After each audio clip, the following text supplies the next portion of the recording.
Welcome to the AI Chat Podcast. I'm your host, Jaden Schaefer. Every day I cover cutting-edge AI news and talk with the leaders behind it, breaking down what it means for your life and business.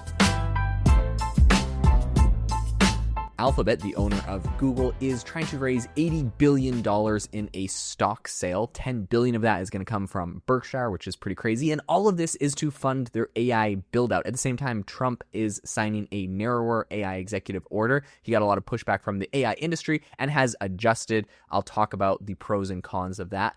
GitHub's Copilot's new usage-based pricing is burning through people's entire monthly budgets in a single day. Opal is pivoting to AI hardware. They received $40 million from OpenAI. They're now valued at $275 million.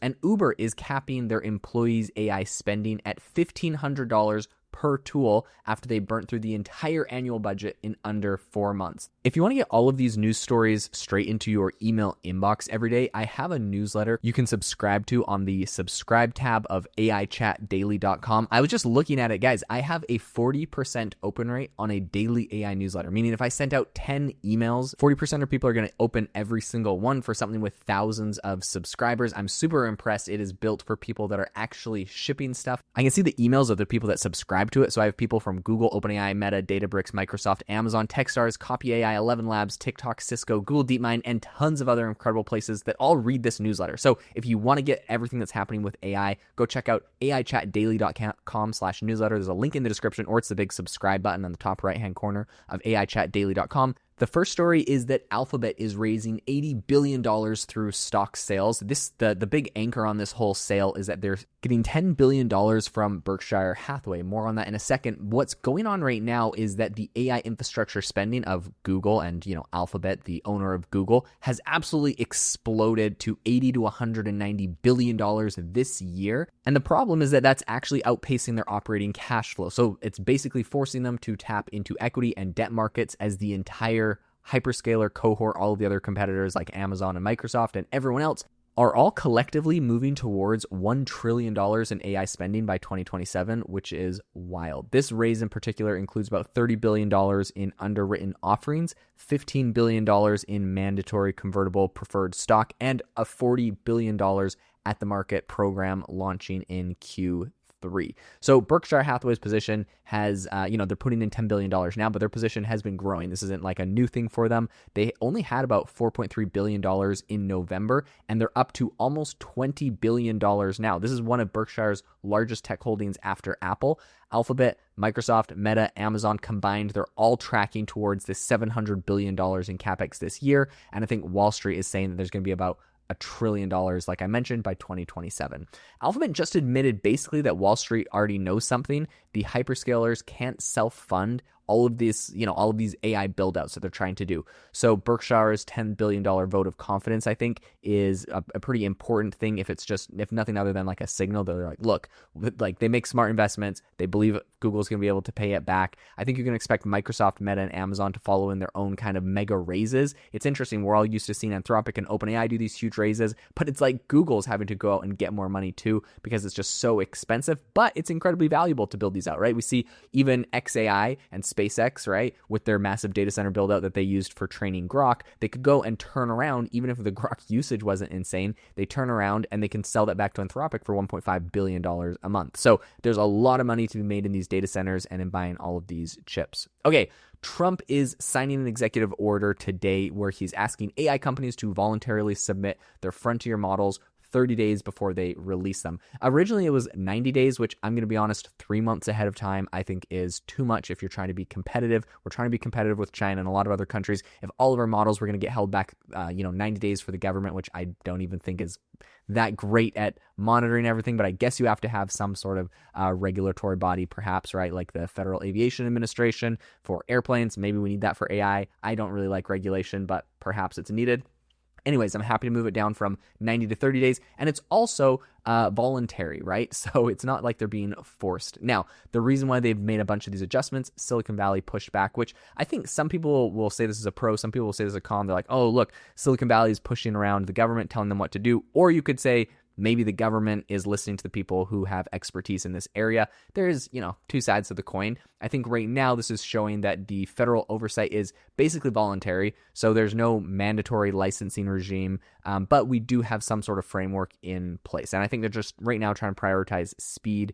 They're doing some safety checks, but we're really trying to compete with China at this point. A couple other interesting things in this executive order: it explicitly forbids creating a mandatory federal licensing or pre-clearance for AI models. So it is locking in this kind of voluntary compliance only for now, which I think is great. Trump also delayed signing a much stricter version in May. Venture capitalist David Sachs and a bunch of other figures inside of the industry were lobbying against this kind of longer review window, the 90 days, like I mentioned. The order directs the Department of Justice to treat AI-assisted hacking as a high priority enforcement area, and it also gives prosecutors a lot clearer mandates to pursue model-assisted intrusion. So there's a lot going on in here. I'm happy that the government is looking at this, and I'm happy they're not being too heavy-handed on the regulation, like we've seen with the EU and how that stifled a lot of AI innovation coming out of the EU.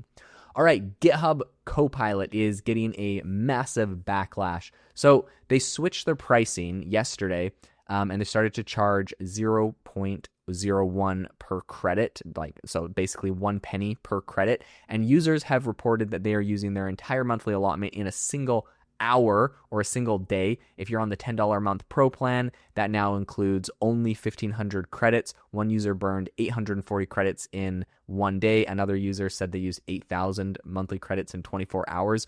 The thing that I'm going to be honest here is we have Anthropic and a lot of other players heavily subsidizing their token usage. I think Google and OpenAI are also subsidizing it, but Anthropic most definitely is on their Claude Max plan. If you're going to pay the $200 a month, they are subsidizing those credits. And what's interesting is we have GitHub as kind of the first shoe to drop, in my opinion. Microsoft owns GitHub, so they should have, technically unlimited money, and they should really just be trying to get everyone to use their product. But instead, they're saying, look, guys, you got to pay for it, and you're going to burn through your tokens super quick. If you want to upgrade, you just got to pay for it all. So I think right now we're going to see probably a future when OpenAI and Anthropic have IPO'd and they're public companies, they're under a little bit more scrutiny. They're not going to be able to just give away all of these free handouts. Now, maybe we can make models cheaper in the future, right? Like maybe we can optimize them, and maybe data centers, we have more of them and we can make things cheaper. But data centers take years to build, so I don't think that's going to be our instant solution. Model optimization, I have a lot of hope there. But if I'm being honest, my prediction for the future is that we are going to see in the next year a lot of these subsidized programs end. So what is my recommendation to everyone? And by the way, I could be completely wrong about this. My recommendation is to get a Claude Max subscription for $200 a month if you want to build something, and build it today. Build stuff as soon as you can while you can take advantage of a lot of these subsidized programs. I'm putting my money where my mouth is personally. I yesterday just purchased my second Claude Max subscription, so I actually have 2 that I'm running now. I know a lot of people, they like to roast me on LinkedIn for having 2 Claude Max subscriptions. I am getting so much stuff done. Today I pushed 2 different apps to the App Store for review. I'll let you know when they are live. I'm really proud of them. Some of them are businesses that have been making me money for years, and I've been able to completely upgrade them in a way that I never was able to before. So there's a lot of exciting stuff that I'm doing. I've been able to build websites and SaaS. If you go to AIChatDaily.com, which is kind of the news website that's associated with this, I vibe coded that entire thing using Claude Code. Really impressed with it. And by the way, the metrics on it, I'll probably cover them in the next episode, but they are exploding as far as users and all sorts of cool stuff there. So I'm seeing so much value, but I think that we're going to come to a point in the near future where all this stuff actually gets more expensive for a while as these subsidized programs are ending, just like GitHub has ended theirs. Okay. Opal is pivoting. It's a webcam startup, by the way, if you didn't know them. But they're rebranding as Opal Electronics, and they're pivoting to AI hardware. They just raised $40 million from OpenAI in Q1 last year, which basically valued them at $275 million. OpenAI, I think, is betting that there's going to be some physical AI devices. Now, we've seen a lot of flops with the Humane Pin, with the Rabbit R1, with, I think, even the Friend.com pendant. We've seen a lot of flops that don't seem like they've really made it. And is that kind of the future of AI hardware? Absolutely not, in my opinion. Because we've also seen some big wins. The Meta Ray-Bans are incredibly popular. I see so many people using those. And so I think we're going to come to a place where some tools are not, some hardware isn't a good fit for AI AI, while other hardware is. And we know that OpenAI is working on a lot of hardware that is unannounced with Johnny Ive, the former designer of Apple, the iPhone. And so there's going to be some interesting things. Now, I think OpenAI is Opal's largest shareholder, but they hold zero rights to the company's intellectual property or product design. And Opal has also stopped any sort of product shipments for 3 years after they had a 2022 meeting with Sam Altman's team about integrating ChatGPT into hardware. I think this is a smart play from OpenAI. Basically, it's a hedge, in my opinion, on their hardware goals that they're doing with Johnny Ive. Between Opal and Johnny Ive, they can see which of these kind of hardware devices stick. It's also interesting because it's not a straight up buyout, but I mean, basically, it feels like a buyout, right? They put $40 million in. They're the biggest, stakeholder in this company. But what's interesting is if this product flops from Opal, like we've seen with Friend.com, Humane, and Rabbit, it's not going to tarnish OpenAI's brand. It's not like it was a loss for them. They're just like, oh yeah, there's just someone we partnered with and they were going to roll us out. But if it does work, it's proof for them that, look, AI hardware can be sticky, and this new product we're coming out with Johnny Ive it could be a success. So an interesting play from OpenAI. Uber is currently capping their AI employee spending at $1,500 per tool because they burnt through their entire annual budget in 4 months. I mean, this is kind of the same problem that I was talking about with GitHub. There is an issue where if you just give all of your employees at a company API access to Claude, for example, and not the Claude Max subscription that's $200 a month, it's very easy to burn through an insane amount of money. I run out of my Claude Max subscription, which happened to me like a week ago.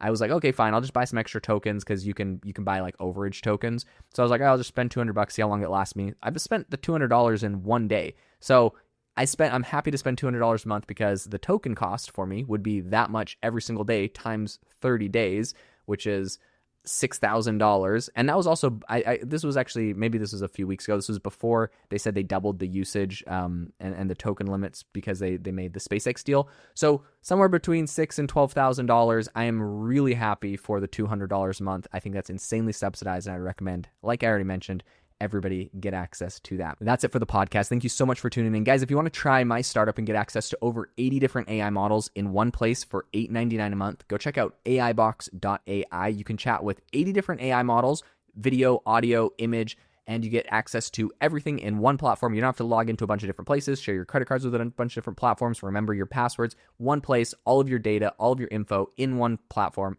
aibox.ai. I'll leave a link in the description.